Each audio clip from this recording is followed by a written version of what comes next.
সব শাড়িগুলো খুলতে হবে না, একটু নামাও, আমি দেখে নেব। সে কি ম্যাডাম, খুলে দেখাবো না কেন? এটাই তো আমাদের কাজ। কোনো সমস্যা নেই, আপনি দেখুন। শাড়ি বাছতে বাছতে নিজের শাড়িগুলো নিয়েই একটু বেশি মাথা ব্যথা ছিল রানীর। হাজার হোক, দেওরের বিয়েতে ওই তো একমাত্র বৌদি, আর দেওরের বিয়েতে ওরই সমস্ত দায় দায়িত্ব। মানে রজত চোখ বন্ধ করে সব বৌদির ঘাড়ে ফেলে দিয়েছে। রজত চাকরি বজায় রাখতে সবে বদলি হয়ে কলকাতার বাইরে যেতে বাধ্য হয়েছে, যদিও বাড়ি থেকেই যাতায়াত করে। কিন্তু কী যে হলো ছেলেটার, বন্ধুর বিয়েতে বরযাত্রী গিয়ে এক গ্রামের মেয়েকে পছন্দ করে এসেছে। শাড়িগুলো দেখতে দেখতে রানীর আবার রাগ হলো। ইস, এত শাড়ি বেছে আর কি হবে, পরবে তো ওই গাইয়া মেয়েটা। যদিও রানী বলেছিল দেওরকে, আমাকে আর টানা কেন বাপু, ওকে একদিন আসতে বলো, তারপরে একসাথে বাজার করে নাও। ওদের বাড়ির লোকজন এখনো অতটা এগোতে পারেনি বৌদি ভাই। বিয়ের আগে মেয়ে ড্যাং ড্যাং করে বরের সাথে কেনাকাটা করতে যাবে, তা হবে না। কেমন যে এরা জানি না, কোন মানধাতার আমলের মানুষজন, আর ওখানেই তোমার মন বসে গেল। রানী এর আগে অনেকবার এই কথা বলেছে রজতকে, কিন্তু রজত হেসে উড়িয়ে দিয়েছে। তাই সে অভিমান করে দেখতেও যায়নি হবু যাকে। মনে মনে ভেবেছে যে বিয়ে করবে সে বুঝুক গিয়ে। তবে শাশুড়ি মায়ের এদিক নেই সেদিক আছে, এদিকে হাঁটতে পারেন না ভালো করে, অথচ তার মধ্যেই খোঁড়াতে খোঁড়াতে ঠিক ছোট বৌমাকে দেখে এসেছেন, একটা ছবিও নিয়ে এসেছেন। ইচ্ছে না থাকলেও দেখতে হয়েছে রানীকে। মুখটাতে গ্রাম্য ছাপ, একটা সাদামাটা শাড়ি পরা, তবে চোখগুলো বড় আর ভাসা ভাসা। শাশুড়ি এসে তো প্রশংসায় পঞ্চমুখ।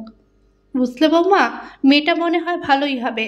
আমি তাই ভাবি, রজত এত বোকা হবে নাকি? তা তো বুঝতেই পেরেছি মা, আপনি গিয়ে রয়ে গেলেন সেখানে, ফিরলেন একদিন বাদে। ও বৌমা, আমি থাকতুম না গো, ওরা এত জোর করলো, তারপর আমার যা পায়ে ব্যথা বেড়েছিল, মোটেই পা ফেলতে পারছিলাম না। তবে অমৃতা কিন্তু দারুণ মালিশ করতে পারে, রজত বলছিল ও নাকি ফিজিওথেরাপি জানে। শাশুড়ির গদগদ ভাব দেখে গা জ্বলে যায় রানীর। অবশ্য মানুষটা একদমই শাশুড়ি মার্কা নয়, বরং একটু বেশি মা। তাই হয়তো এতদিন বাচ্চা না হলেও কোনোদিন কোনো খারাপ কথা শুনতে হয়নি ওকে শাশুড়ির কাছ থেকে। এই 7 বছরে ওকে কেউই খোঁচা মারেনি এই বাড়িতে। দেওরও বেশ ভালো, বৌদিকে সব ব্যাপারেই গুরুত্ব দেয়।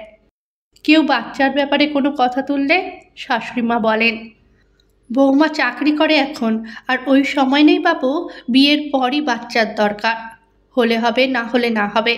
এখন আমোদ আহ্লাদে কাটাক বাপু, বাচ্চা হলেই তো রাজ্যের হ্যাপা। রানীর বাকি কথাগুলো শুনতে ইচ্ছে না হলেও শোনে। পরে শাশুড়ি মা সবসময় বলেছেন, ওসব কানে নিও না বৌমা, যদি কোনোদিন চাও একটা বাচ্চা আসুক, আজকাল অনেক উপায় আছে। তবুও এই বাড়িতে এতদিন সব ভালো মন্দই ও দেখে এসেছে, সবাই ওকে রানীর মতোই দেখে। সেখানে ওর সংসারে আরেকজন আসছে, হয়তো কাজে অকাজে ওর সাথে তুলনাও হবে, ভেবে মনে মনে কেমন যেন একটু হিংসে হয় রানী, হয়তো বা একটু চিন্তাও। তাই শাশুড়িকে বলেই ফেলে, বাহ, তাহলে তো আপনার ভালোই হলো, বাড়িতে বসেই ফিজিওথেরাপি করবেন। এক বৌমা অফিসে যায়, আরেক বৌমা ফিজিও করবে, দারুণ ব্যাপার আপনার। শাশুড়ি সরল মনে বলতে থাকে, অনেক তো কষ্ট করেছি জীবনে, তোমাদের শ্বশুর সেই কবে চলে গেছে আমার ঘাড়ে সব ফেলে। 2 ছেলেকে মানুষ করেছি বুকে করে, তবে ছেলেরা আমার খুব ভালো। আর তুমিও বৌমা একদম মেয়ের মতো, তাই আরেকটা বউ ভালো আসুক বাড়িতে, তাই চাই। আর তাই তো ছুটে গেলুম মা, সে তোমার বোন হয়ে থাকতে পারবে কিনা দেখতে। মনে মনে হাসে রানী। ভাইয়ে ভাইয়ে মিল হয়তো আছে, তবে যায় মিল হবে কিনা তা একমাত্র সময়ই বলবে। তবে শাশুড়ির কাছে হবু যা অমৃতার প্রশংসা একটু হলেও বিঁধল রানীকে। মুখে হেসে বলল, তা কি দেখলেন মা? তুমি তো গেলে না, তবে আমার ছানি কাটা চোখ দেখে তো বলল ভালোই হবে। পুজো আচ্চা রান্নাবান্না সবই তো জানে দেখলাম, তবে সবচেয়ে ভালো লাগলো মনটা, মুখে সব সময় হাসি, আর চোখ দুটো মায়া মাখা। মেয়ে দেখতে না গেলেও বরযাত্রী যেতেই হলো, কারণ একমাত্র দেওরের বিয়ে। নতুন বউকে দেখতে যেতেই অমৃতা দিদি এসেছো বলে জড়িয়ে ধরে রানীকে। তুমি কি সুন্দর গো দিদি। ও সব সময় বলে বৌদি কি সুন্দর স্মার্ট, আমি কিন্তু সব শিখবো তোমার কাছে। রানী একটা অন্যরকম মন নিয়ে গেছিল, ঠিক বাড়ির বড় চায়ের মতো। কিন্তু অমৃতা দিদি বলে জড়িয়ে ধরল রানীকে। কেমন যেন লাগে রানীর। মেয়েটা কি সত্যিই বোকা না বেশি চালাক? তবে অমৃতা এ বাড়িতে পা দেওয়ার পর রানী বুঝল অমৃতা বোধহয় সত্যি একটু বেশি সরল। কিছুদিনের মধ্যেই বাড়িতে সবারই অমৃতাকেই দরকার, দেখল রানী। সব কাজেই অমৃতা, এমনকি ওর বড় আজকাল অমৃতাকে খোঁজে। অমৃতা ছটপট করে ওপর নিচ করে বেড়ায়, কখনো আওয়াজ দেয় আসছি দাদা, জামাটা ইস্ত্রি করে আনছি এক্ষুনি। আবার কখনো বলে দিদিভাই তোমার ব্লাউজটা রেডি, দেখো ফিট হয়েছে কিনা। রানীর যে অনেকটাই ছোট অমৃতা, ও শরীর মন সবেতেই অনেক বেশি চঞ্চল। বাড়ি জমজমাট নিত্য নতুন রান্নায় আর আড্ডায়। হয়তো রানীরও অনেকটা চাপও কমেছে অমৃতা আসায়।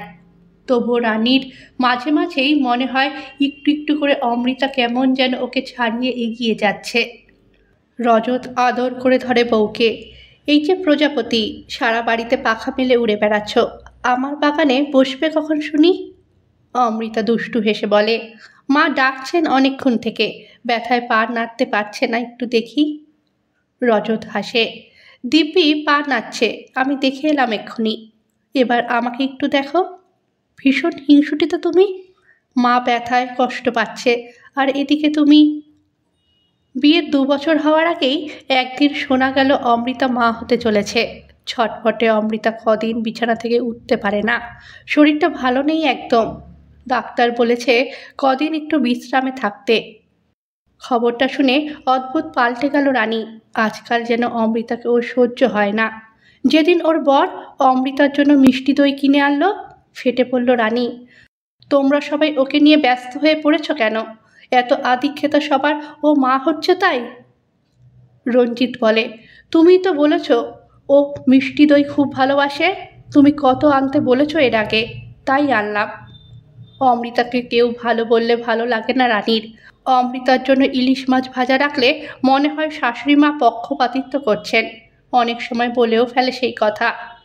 দিদিভাইকে দিদির মতোই চেয়েছিল অমৃতা। প্রথমে রানী একটু দূরে দূরে থাকলেও একটা সময় আর পারেনি। দুই বৌমার ভালোবাসা দেখে মুগ্ধ হয়েছিলেন শাশুড়ি মাও।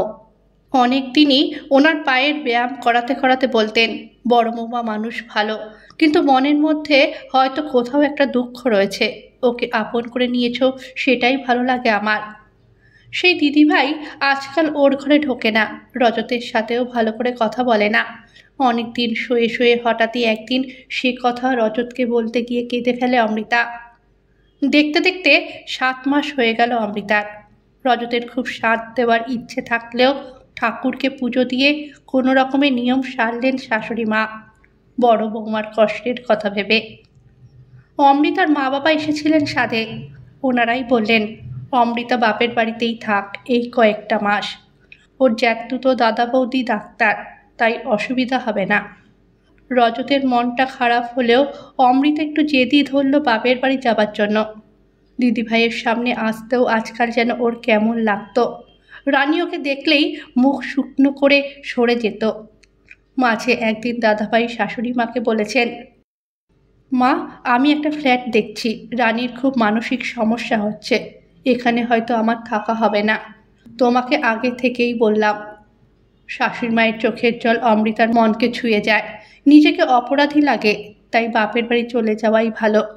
অমৃতা চলে যাওয়াতে রানীর অনেকটা হালকা লাগে, কেন যেন ওর ভারী শরীর নিয়ে চলাফেরা করাটা ওর নিতে পারত না। এখন কয়েক মাসের জন্য নিশ্চিন্ত, আর ও ফেরার আগেই ওরা ফ্ল্যাটে চলে যাবে, সেখানে নিজের মতন থাকতে পারবে। মা হওয়ার আদিক্ষেতা আর দেখতে হবে না। অমৃতার দিন এগিয়ে আসছে। রজত কদিন বাড়িতে নেই। শাশুড়িমা চুপচাপ, কেউ তেমন করে রানীকে কিছু বলে না, এমনকি ওর বড়ও না। মাঝে 2 দিন ওর বর সেই সকালে বাড়ি থেকে বেরিয়ে রাতে ফিরল। বলতেই বলল অফিসের কাজ ছিল রানী। মনে অবিশ্বাস জমলেও বরকে সে কথা বলতে পারে না। এমনিতেই মনে হয় সবসময় আর কেউ ওকে ভালোবাসে না। তবুও দুদিন বাদে জিজ্ঞেস করে, ঠাকুরপো এখনো ফিরল না কেন? তোমাকে ফোন করেছিল? তুমিও তো একটা ফোন করতে পারো, অমৃতাকেও তো জিজ্ঞেস করতে পারো সে কেমন আছে। ভাবছি কাল একবার ওদের ওখানে যাব, অমৃতাকে দেখে আসব। রানীর অপরাধবোধটা খোঁচা মারে ওকে। ইচ্ছে করে বলতে, আমিও যাব তোমার সাথে, কিন্তু বলতে পারে না। তুমি যাবে আমার সাথে, বলে রঞ্জিত। রানী আর না করতে পারে না। রানীকে নিয়ে নার্সিংহোমে যায় ওর বর। ও ভাবতেই পারেনি এখানেই ভর্তি আছে অমৃতা। শুনল খুব সিরিয়াস হওয়াতে ওকে এখানে আসতে হয়েছে। রানীকে দেখে রজত বলে, সত্যি ভগবান আছেন, তাই বোধহয় তুমি এলে বৌদি। এই কদিন বারবার তোমাকে দেখতে চেয়েছে অমৃতা। একটু বাদেই অমৃতাকে ওটিতে নেবে। রানী গিয়ে ওর পাশে দাঁড়িয়ে হাতটা ধরে। চোখ দিয়ে জল গড়িয়ে পড়ে অমৃতার। দিদিভাই, আমার পেটে দুটো সন্তান, আমি যদি না থাকি তুমি ওদের মা হয়ে মানুষ করো ওদের। নিজেকে আর সামলাতে পারে না রানী, সব অপরাধবোধ ভেঙে যায়। তোকে ফিরতেই হবে বোন, আমরা মা আর বড় মা হয়ে ওদের মানুষ করব। অনেকটা সময় ধরে লড়াই করছে অমৃতা। বাইরে বসে ঠাকুরকে ডাকে রানী। শাশুড়িমা বসে রয়েছেন সকাল থেকে বাড়ির ঠাকুর ঘরে। অমৃতা সবার প্রার্থনায় দুই ছেলে মেয়ে কোলে নিয়ে ফিরল বাড়িতে। রানী অফিসে ছুটি নিয়ে বাড়িতে বসে কদিন ধরে। বাড়িতে যেন চাঁদের হাট বসেছে। ছেলেটা এত পাজি যে ওর কাছেই থাকতে চায় সবসময়, কিছুতেই ছাড়তে চায় না। বড়মা হওয়ার যে এত আনন্দ, তা বোধ হয় অমৃতা এমনভাবে কাছে টেনে না নিলে বুঝতেই পারত না রানী।